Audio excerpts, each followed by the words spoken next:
I've talked about the importance of pre-show labeling as we're getting ready for the talent. Another thing that can help you is to test your lines at your snake or sub-snakes. This way, when the band or bands arrive and you or they start connecting your mic package or their mic package, you already know that your lines to the console and patching and routing are all good.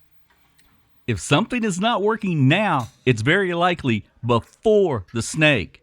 So when we think about signal flow, that gives us a much smaller area to troubleshoot. I like to say, understanding signal flow is the key to efficient troubleshooting. There are a couple ways to do this pre-show line checking. One is simply the old school mic and cable. 1, 2, 3, 4. Hey. Good. Use a condenser mic if you're checking phantom power channels. Good. Even use a mic on your DI channels. You can do this silently with someone watching the console meters, or even solo with a tablet. Another way to do this is with something like this Xvive AT1 tester.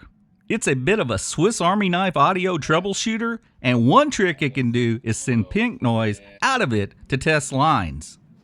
It's quicker than a mic. Just turn it on and pop it in a channel. Yep. Then on to the next one. Got it. Got it. Got it. And it will also sense phantom power. Sweetwater carries these if you're interested.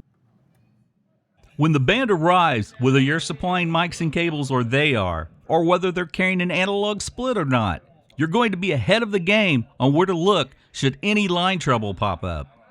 And this is usually when you have the least amount of time to troubleshoot. Here's another video you might want to check out. Likes and subscribes always appreciated. Links below. Thanks for watching. Thanks to the patrons. And I will see you next time.